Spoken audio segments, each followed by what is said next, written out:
Hello, my lovely yoga teachers. If you are struggling with self-doubt, then stick around because today I'm sharing 3 keys that you can focus on to abolish self-doubt and all of that negative self-talk that might be coming up for you and holding you back from reaching your true teaching potential. If you're new to me, my name is Ali Temple. I'm an international yoga and meditation teacher, retreat leader, and yoga teacher mentor. Now, if you happen to be catching this before March 16th, 2022, make sure you check out the description below. Pause this now, do it now before you forget, because I have a free live workshop coming up where I'll be teaching you how to promote your classes and yoga offerings in a non-cringy and authentic and simple way, because I know that self-promotion is something that does not come easy for a lot of us yoga teachers, and I've learned a lot along the way in my 8 years of teaching yoga, so I'm looking forward to sharing that with you. And if you're watching after March 16th, no worries, check out the description anyway, and I'll leave a link for you to sign up and catch the replay. Other than that, if we're not already connected on Instagram, go pop over there after this video. Give me a follow, send me a DM to say hi. I love hearing from you. It's at Ali Temple Yoga.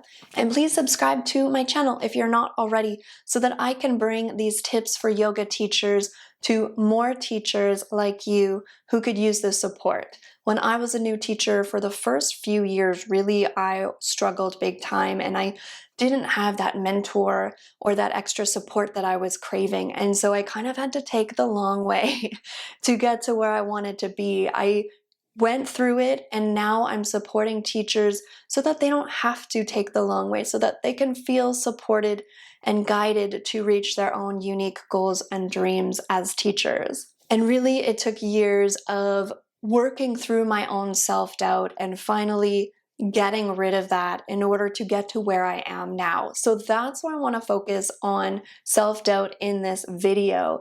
There's so much I can say. There's a lot more that I share in my programs online, which you can learn more about in the description also.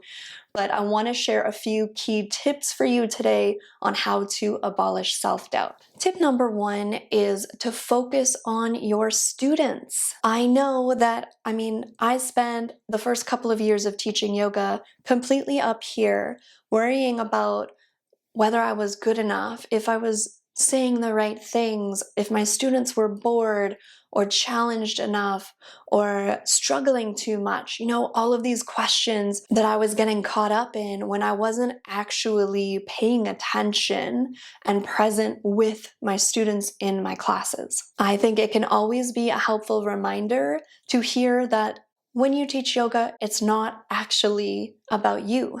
So to reconnect to the reason why you're there in the first place, why you are teaching this practice in the first place, can be a nice way to ground you back into your body and help you get present with your students. So before you go in to teach or into your offering, your one-on-one, your workshop, your retreat, whatever it is, make sure that you take the time and effort that you need and do whatever you need to do to let go of your limiting beliefs or the challenges that you're having in your day before you step in and are able to fully be present with your students. So of course, there are different ways to do that before going in to teach, whether it's finding your own grounding meditation or asana practice. Really, it can be any other activity that helps you decompress and get into your body so that you can hold that space for your students. Okay, tip number 2 that I have for you to help you release and abolish self-doubt is to connect with a peer. So I'm talking about another yoga teacher, maybe someone from your YTT that you have stayed in contact with. Maybe it's another teacher at the studio that you teach with, someone who can connect with you and resonate with what you're going through as a teacher. Because if you're going through some self-doubt, chances are you know another yoga teacher in your life who is also moving through that as well. And if you spark up the conversation with them, chances are you're going to realize that you are not the only one going through this. Another reason why I think this one is important, because sometimes for us as teachers and healers, we can find it easier to be there for other people versus take care of ourselves.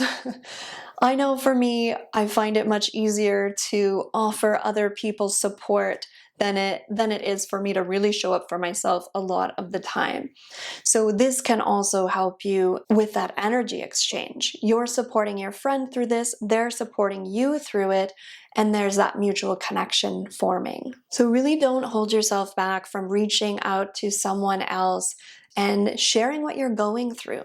Okay, my final tip for you today to help abolish your self-doubt is to practice.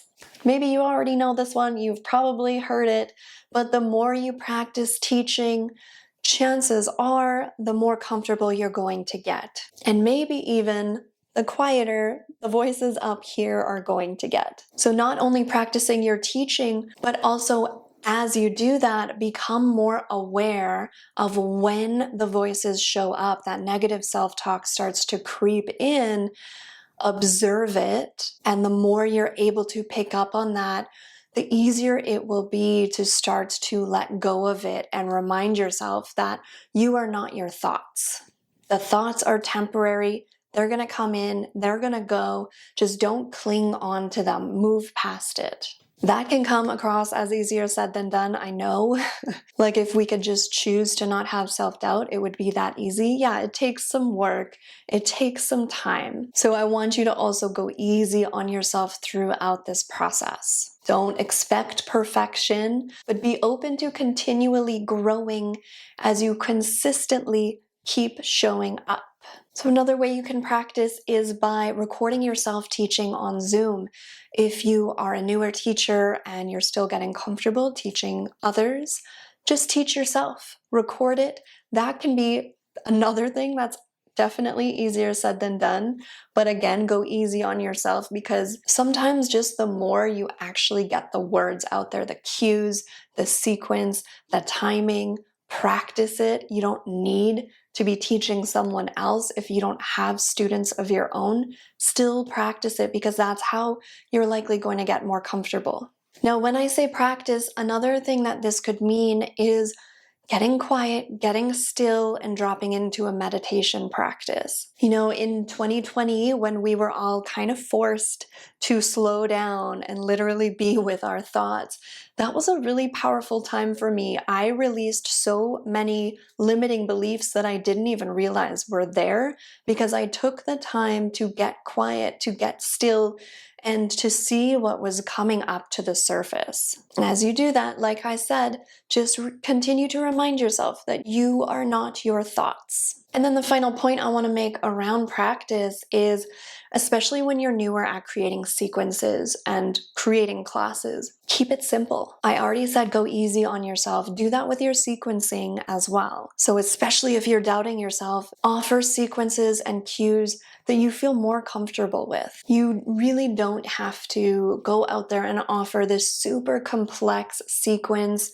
or theme that you don't feel totally comfortable with or even connected to because maybe you think that's what your students want to see or hear from you. Your students feed off of your energy. So if you don't feel prepared enough or confident enough to offer the sequence that you have created, they're going to feed off that, and it's going to impact the quality of their experience. Now, gaining confidence is another subject that is similar to this one. If you missed my last recent video about how to gain confidence as a yoga teacher, I'll leave a link somewhere above in the corner so that you can catch that video after this one. But remember that there's this energy exchange when you're teaching yoga, right? I'm sure you are familiar with that.